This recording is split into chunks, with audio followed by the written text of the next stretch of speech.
సుమన్ టీవీలో మీ business promotions కోసం ఈ కింది నెంబర్ను సంప్రదించగలరు.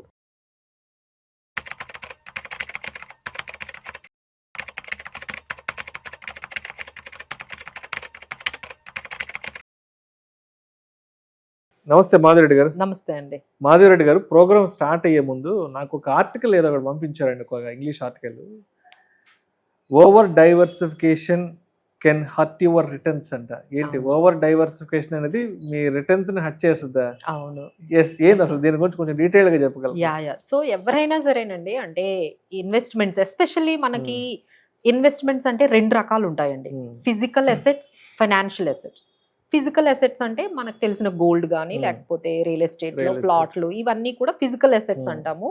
ఫైనాన్షియల్ అసెట్స్ అంటాం. ఫైనాన్షియల్ అసెట్స్ అంటే మనకి ఇన్సూరెన్స్ లోన్ పెట్టే వాళ్ళు, బ్యాంక్ డిపాజిట్లు, స్మాల్ సేవింగ్ స్కీమ్స్, తర్వాత ఈ స్టాక్స్, మ్యూచువల్ ఫండ్స్, బాండ్స్, ఇవన్నిటిని మనం కలిపి ఫైనాన్షియల్ అసెట్స్ అనుకుంటాం. సో ఇప్పుడు మనం ఫిజికల్ అసెట్స్ ని పక్కన పెట్టేసి ఈ రోజు కేవలం మనం ఫైనాన్షియల్ అసెట్స్ గురించే మనం మాట్లాడుకుంటే, ఈ ఫైనాన్షియల్ అసెట్స్ లో అసలు మన ఇండియన్స్ ఎక్కువగా ఎందులో పెడుతున్నారు? ఫైనాన్షియల్ అసెట్స్ లో ఎస్పెషల్లీ. ఇప్పుడు ఫైనాన్షియల్ అసెట్స్ అంటే నేను లిస్ట్ చెప్పాను: mutual funds, stocks, bank deposits, insurance పాలసీలు, తర్వాత మనకి ఈ స్మాల్ సేవింగ్ స్కీమ్లు, బ్యాంక్ డిపాజిట్స్. వీటిల్లో మన ఇండియన్స్ ఎక్కువగా ఎందులో పెడుతున్నారని నాకు తెలిసినంత వరకు బ్యాంకు ఫిక్స్డ్ డిపాజిట్లు, అవును, ఆర్డీలు, పోస్ట్ ఆఫీసులు, ఇవే ఎక్కువ కడుతున్నారు. కరెక్ట్ అండి. ఇప్పటికీ కూడా మనం ఎంత మనకి ఎన్ని అంటే ఎవెన్యూస్ వచ్చినా, లేకపోతే ఇలాంటి నాలెడ్జ్ మోడర్న్ ఇన్వెస్ట్మెంట్స్, తర్వాత ఇన్ఫర్మేషన్ ఇంత బాగా ఫ్లోట్ అవుతున్న తర్వాత అంతా కూడా ఫిన్టెక్ అనేది, టెక్నాలజీ అనేది వచ్చేసింది. అప్పట్లో టెక్నాలజీ లేనప్పుడు ఇందులో పెట్టుకున్నారు అంటే ఒక ఉండేది. ఇప్పుడు ఏంటంటే ఇంత టెక్నాలజీ ఉంది, మీరు మారుమూల గ్రామంలో ఉన్న మీ చేతిలో ఫోన్ ఉంటే అన్ని ఫైనాన్షియల్ అసెట్స్ లో కూడా మీరు ఫోన్లోనే పెట్టుకోవచ్చు. ఇంత వచ్చినా సరే ఇప్పటికీ కూడా మీరు గమనిస్తే, మీరు అన్నది అబ్సల్యూట్లీ కరెక్ట్ అండి. దాదాపుగా ఫైనాన్షియల్ అసెట్స్ లో ఎక్కువ మనీ పెట్టింది 50% వరకు మనకి బ్యాంక్ డిపాజిట్స్, ఈపీఎఫ్లు, స్మాల్ సేవింగ్స్, ఎల్ఐసీలు, పాలసీలు, వీటిల్లోనే ఎక్కువగా పెడుతున్నారండి. సో మనం ఎంతో చెప్పుకుంటున్న ఈ సో కాల్డ్ ఈ మ్యూచువల్ ఫండ్స్ కానీ లేకపోతే స్టాక్స్ లో కానీ 8% అండి, రెండు కలిపి. స్టాక్స్ అయితే మీరు నమ్మరండి, డైరెక్ట్ స్టాక్స్ పెట్టే సేవింగ్స్ మనకి ఆల్మోస్ట్ 1%, 1 లేకపోతే 1 to 2% ఈక్విటీలో. ఇక మ్యూచువల్ ఫండ్స్ ద్వారా పెట్టే వాళ్ళు 6%. అంటే ఇంత మనం మాట్లాడుకున్న ఎంత అడ్వాన్స్డ్ గా మనం ఎంత మనకి వెళ్ళిపోతుంది, ఎక్కడికో వెళ్ళిపోతుంది అని మనం, అంటే వేరే అడ్వాన్స్ కంట్రీస్ లో, మనం యుఎస్ లాంటి అడ్వాన్స్ కంట్రీస్ లో 50% పెడతారండి ఈక్విటీలో. అన్ని అడ్వాన్స్ కంట్రీస్ లో కూడా మీరు చూసుకుంటే వాళ్ళ ఎకానమీస్ అలానే అడ్వాన్స్ అయ్యాయి అంటే కారణం ఏంటంటే దే ఆర్ మోస్ట్లీ అందరి సేవింగ్స్ మనకి ఈక్విటీలోకి వెళ్తే పెద్ద కంపెనీలు వస్తాయి, కంపెనీల వల్ల జీడిపి పెరుగుతుంది, ఇంకా జాబ్స్ అందరికీ వస్తాయి. ఈ విధంగా అక్కడ వాళ్ళు అడ్వాన్స్డ్ గా వెళ్ళారు. బట్ మనకి ఇన్ని సంవత్సరాలైనా మనకి 8% నుంచి అయితే మనము దాటలేకపోతున్నాము. అది equity come mutual funds. So when it comes to ఇప్పుడు ఎవరైతే పెడుతూ ఉన్నారో, లైక్ ఇప్పుడు మీరు అడిగిన ఫస్ట్ క్వశ్చన్, ఎవరైతే మనకి ఈ స్టాక్స్, మ్యూచువల్ ఫండ్స్ లో పెడుతూ ఉన్నారో, ఓవర్ డైవర్సిఫికేషన్ వల్ల రిటర్న్స్ తగ్గిపోతాయా? ఓవర్ డైవర్సిఫికేషన్ అంటే అసలు డైవర్సిఫికేషన్ అంటే ఏంటి అనేది మీకు తెలియాలండి అందరికి. ఇక్కడ ఏంటంటే అసెట్ ఎలకేషన్ వేరు, డైవర్సిఫికేషన్ వేరు. అసెట్ ఎలకేషన్ అంటే ఏంటి? మీరు gold, real estate, stocks, mutual funds ఇలా పెట్టుకుంటే, ఇలా 4-5 డెట్, పిఎఫ్లు, ఇవన్నీ. సో ఎవరైనా అండి, మీరు over the period of time ఒక్కసారి చూసుకుంటే వాళ్ళ డబ్బులన్నీ ఒక దాంట్లో ఉండవు కదా. మీ ఇన్వెస్ట్మెంట్స్ ఎక్కడెక్కడ ఉంటాయి? కొంత గోల్డ్ లో ఉంటాయి, కొంత రియల్ ఎస్టేట్ లో ఉంటాయి, కొంత బ్యాంక్ డిపాజిట్లో ఉంటాయి, కొంత మ్యూచువల్ ఫండ్స్ లో ఉంటాయి. దీన్ని అసెట్ ఎలకేషన్ అంటామండి. డిఫరెంట్ అసెట్ క్లాసెస్ లో ఉండడం.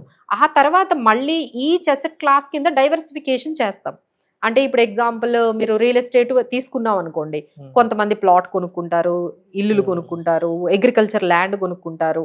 ఏంటంటే ఈ రియల్ ఎస్టేట్ లోనే రకరకాల, అంటే అమరావతిలో కొంతమంది కొనుక్కుంటారు, హైదరాబాద్ లో కొనుక్కుంటారు. This is called diversification. Real estate నే మీరు ఒక్కొక్క ప్లాట్ ఒక్కొక్క చోట కొంటున్నారు, multiple locations. This is called diversification. ఇదే డైవర్సిఫికేషన్ మనం మ్యూచువల్ ఫండ్స్ లోని, స్టాక్స్ లో కూడా అందరం చేస్తూ ఉంటాం. సో మ్యూచువల్ ఫండ్స్ లో మనం అందరికీ తెలిసిందే కదండి, అందరూ కూడా ఎస్ఐపిస్ చేస్తున్నారు, ఇన్వెస్ట్ చేస్తున్నారు. సో వాళ్ళందరూ ఏం చేస్తారు, లార్జ్ క్యాప్లు పెడతారు, మిడ్ క్యాప్ పెడతారు, స్మాల్ క్యాప్ పెడతారు, ఇవన్నిటిలో వాళ్ళు పెడుతూ ఉంటారు. దీన్ని మనం డైవర్సిఫికేషన్ అంటాం.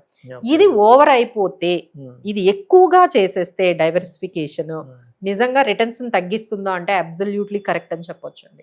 ఇప్పుడు రీసెంట్ గా మా దగ్గర ఒక క్లయింట్ వచ్చారు, ఆయన 5 SIPs చేస్తారండి. 5 SIPs లో ఒక్కొక్క దాంట్లో 10,000 పెడతారు, 3 మిడ్ క్యాప్లు అండి, 2 స్మాల్ క్యాప్లు, ఇంతే ఆయన చేసింది. సో ఇది ఆయన డైవర్సిఫికేషన్ అని అనుకుంటున్నారు ఆయన. ఇది ఆయన దృష్టిలో ఇది ఏంటంటే డైవర్సిఫికేషన్. కానీ ఎప్పుడైతే లాస్ట్ 2 years నుంచి రిటర్న్స్ రావట్లేదో, 1 year నుంచి రావట్లేదో, అప్పుడు ఆయనకు అర్థమైంది నేను ఏదో తప్పు చేస్తున్నాను, ఇది కరెక్ట్ కాదు అని చెప్పి మన దగ్గరకు వచ్చారు. సో ఇదేంటంటే ఆయన చేసింది ఏంటంటే లైక్ ఒకటే దాంట్లో, అంటే వాళ్ళు ఏమనుకుంటారంటే ఇన్వెస్కో ఒక మిడ్ క్యాప్, తర్వాత క్వాంట్ ఒక మిడ్ క్యాప్, తర్వాత ఇవన్నీ కూడా డిఫరెంట్. కానీ మిడ్ క్యాప్ అయిన తర్వాత అవన్నీ కూడా ఒకటే స్టాక్స్ ఉంటాయి కదండి. ఇప్పుడు మీరు SBI large cap fund, Reliance large cap fund, లేకపోతే మనకి like ICICI large cap fund అయిన తర్వాత అన్ని రిలయన్స్, HDFC, TCS ఇవే ఉంటాయి కదండి. అంటే ఏంటి, మీరు కొన్న స్టాక్ నే కొంటూ రిపీట్ చేసేస్తూ ఉన్నారు. You are thinking this is over diversification చేస్తున్నారు, but you are overlapping అండి. ఓవర్ ల్యాప్ జరుగుతోంది, ఓవర్ డైవర్సిఫికేషన్ చేసేస్తున్నారు. లేదు అంటే మీకు ఏంటంటే రిపీట్ అయిపోతున్నాయి అవే కంపెనీస్ అనమాట. మీరు ఏమనుకుంటారో 10 స్కీముల్లో పెడుతుంటున్నారు అనుకుంటున్నారు, బట్ ఆ 10 స్కీముల్లో అవే స్టాక్స్ రిపీట్ అయిపోతున్నాయి. సో దానివల్ల మీకు తెలియట్లేదండి, that will hurt your returns. ఇప్పుడు ఏమైంది, ఈ సైకిల్లో లాస్ట్ ఫ్యూ మంత్స్ నుంచి మనకి మిడ్ క్యాప్, స్మాల్ క్యాప్ పడిపోతున్నాయి. సో దాని దగ్గర అంటే మార్కెట్ పెరుగుతుంటే లార్జ్ క్యాప్ కొంచెమైనా రీబౌండ్ అవుతుంది, కానీ ఇవి అసలు రీబౌండ్ అవ్వట్లేదు. సో ఏంటంటే this is how you need to see that మనం పర్ఫెక్ట్ గా డైవర్సిఫికేషన్ చేస్తున్నామా, ఓవర్ డైవర్సిఫికేషన్ చేసేస్తున్నామా, ఓవర్ ల్యాప్ అయిపోతుందా అనేది గమనించుకోవాలండి. సో అందరికీ కూడా డెట్ అనేది అసలు నచ్చదు, మేడం డెట్ వద్దండి అంటే, but it has to be there అండి. ఎందుకంటే ఇప్పుడు లాస్ట్ మనం చూసుకున్నట్లయితే ఈక్విటీ ఎంత ఇచ్చిందండి, 4% అండి. లాస్ట్ అక్టోబర్ నుంచి ఈ అక్టోబర్ వరకు మీరు చెప్పాలంటే కొన్ని పోర్ట్ఫోలియోస్ అయితే నెగటివ్ లో ఉన్నాయి, కొంతమందికి అయితే అసలు మ్యూచువల్ ఫండ్స్ లో అయితే మీకు 4% లో అట్లా కనిపిస్తున్నాయి. ఎందుకంటే మేము కూడా రివ్యూలు చేసాం కదా, చేస్తున్నప్పుడు ఏంటంటే ఈ 1 year నుంచి పెద్దగా రిటర్న్స్ లేవు మార్కెట్స్ లో. సో మేము ఎప్పుడూ చెప్తూ ఉంటాం, బాబు ఒక మల్టీ అసెట్ అలొకేషన్ ఫండ్ పెట్టుకోండి, ఒక డెట్ అనేది పెట్టుకోండి అంటే, మేడం వద్దు మేడం అందులో రిటర్న్స్ రావు. బట్ ఇప్పుడు చూడండి ఈ మార్కెట్స్ ఇప్పుడు 1 year మనకి రిటర్న్స్ ఇవ్వలేనప్పుడు, if you have a gold మీకు ETF ఉన్నా లేకపోతే గోల్డ్ ఉన్నా, ఇప్పుడు 60% వచ్చేది ఓవరాల్ పోర్ట్ఫోలియో చూసుకుంటే మీకు మంచి రిటర్న్ వచ్చేది. అది మీకు మల్టీ అసెట్ అలొకేషన్ ఫండ్స్ ద్వారా వెళ్ళొచ్చు. ఆ తర్వాత మీరు ఈ బ్యాలెన్స్డ్ ఫండ్స్ కూడా పెట్టుకోరండి అసలు. ఈ డైనమిక్ ఫండ్స్ ఉన్నాయి, అందులో కూడా మీరు హైబ్రిడ్ ఫండ్స్ ఉన్నాయి, అందులో కూడా ఎవరు పెట్టరు, ఇక ఒకటే పెట్టేది ఏంటి, మిడ్ క్యాప్, స్మాల్ క్యాప్. ఇలా ఎవరైతే ఇలా మళ్ళీ అందులో కూడా 4 మిడ్ క్యాప్లు, 4 AMC, 4 మిడ్ క్యాప్లు, 4 AMCలు ఇలా పెట్టుకుంటూ వెళ్తున్నారండి. దీనివల్ల మీకు రిటర్న్స్ అయితే రావు, అనవసరంగా మీరు స్టక్ అయిపోతారు. ఎందుకంటే సైకిల్ ఉంటుందండి, ఎవ్రీథింగ్ హ్యాస్ ఎ సైకిల్. ఇప్పుడు గోల్డ్ లో కూడా ఓవర్ డైవర్సిఫికేషన్ చేసేస్తున్నారు. ఇప్పుడు మీరు గమనించారా, ఎవరిని తీసుకున్నా గోల్డ్ కొంటున్నారు. అక్కడ గోల్డ్ ETFs రికార్డ్ స్థాయిలో అంటే $11 billion మార్కెట్ క్యాప్ ఇండియా నుంచి స్టార్ట్ అయింది, బికాస్ ఆఫ్ మనకున్న ఈ క్రేజ్ టువర్డ్స్ గోల్డ్. ఇలా ఎక్కువగా ఒకటే దాంట్లో అంటే ఏది పెరుగుతుందో అందులో పెట్టేయటం. వీఆర్ జస్ట్ ఏంటంటే హర్డ్ మెంటాలిటీతోని మనం అందరం కూడా ఈ last large and mid caps అన్నారు, ఇప్పుడు అది వదిలేసారు, ఇప్పుడు గోల్డ్ సిల్వర్ పడ్డారండి.